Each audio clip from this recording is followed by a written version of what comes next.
Welcome to Focus 2, Creating a Growth Mindset in the Classroom.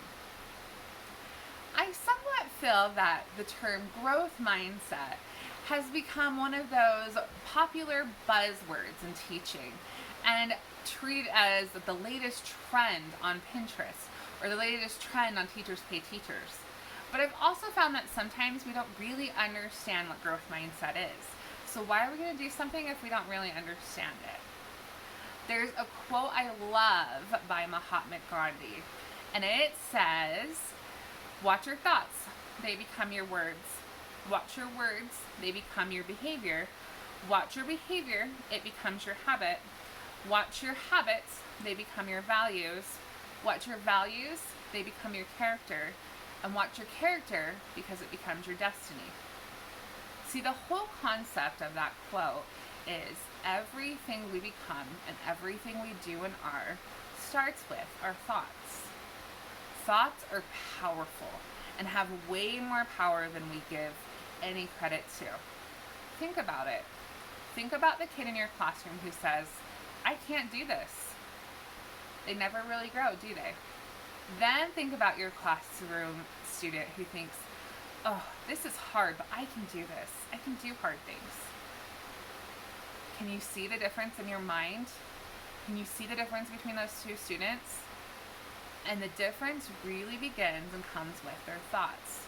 As teachers, we need to be able to show an example of positive words and words that are able to guide these students to believe the very best in themselves, to help them believe that they can do things that are difficult. In my second year of teaching, I had the principal approach me. We were on an all-school field trip to the Olympic Oval in Salt Lake City. The Olympic Oval is where they did all of the skating events when the Olympics were happening there in 2002. Now it's a place where people can go and have fun. So we were there as a whole school field trip for the kids that had shown good behavior through the whole year. I was with the little kids and we were doing bounce houses and soccers and other things of that variety. And the principal was walking towards me, and she had just come from the ice skating rink where kids 3rd grade and older were practicing their ice skating skills. She came to me and said, "Jessica, I need your help with something." She proceeded to tell me how throughout that day she was watching the kids time after time as they tried ice skating. You see, if you remember, the school I taught at was very high poverty, and so the parents didn't have any money for them to do extra fancy things like ice skating. So for most of the kids, this was their very first time they ever attempted something. The principal said as she watched and listened to the children, she heard time after time, "I can't do this. This is way too hard. This is dumb. Why would I want to do this? I can't."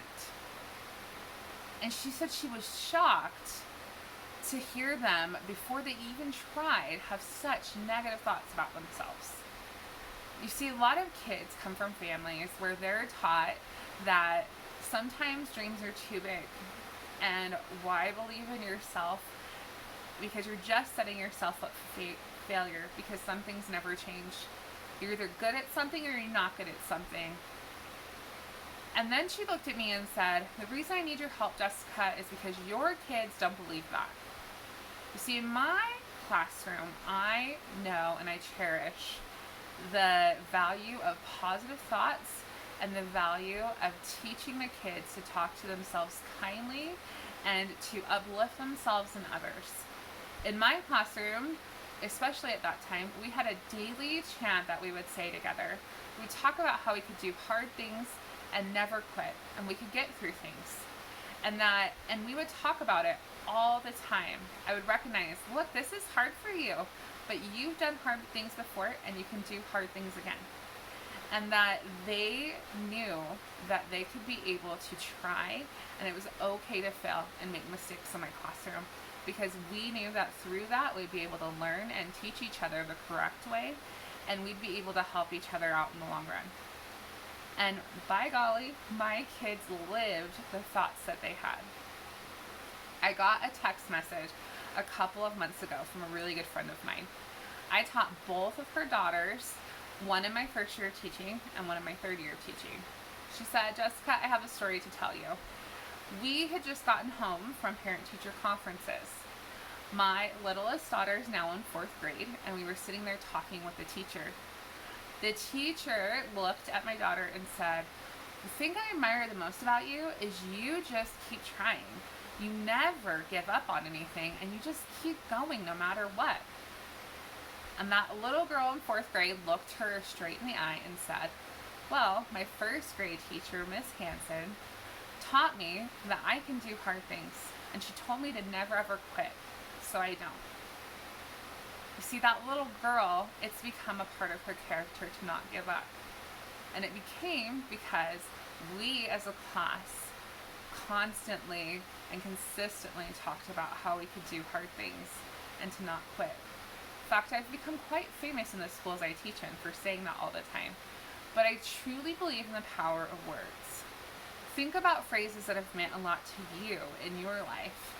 Think about things that your family talks about all the time and things that perhaps your parents always said to you or you always say to your kids that have become those things that help you out in those times. And think about phrases that you want your kids to know. Beyond all the standards and all the things that we teach our kids, what do you want them to know about themselves by the end of the school year?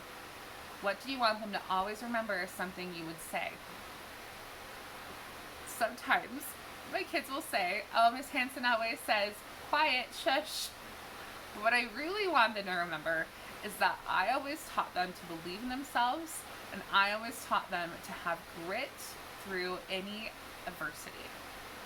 So as you think about growth mindset, don't think of it as this buzzword phrases or terms. Think of it as truly teaching the kids to train their brains to be kind to themselves and to train themselves to believe in themselves and then work hard to achieve what they believe in themselves.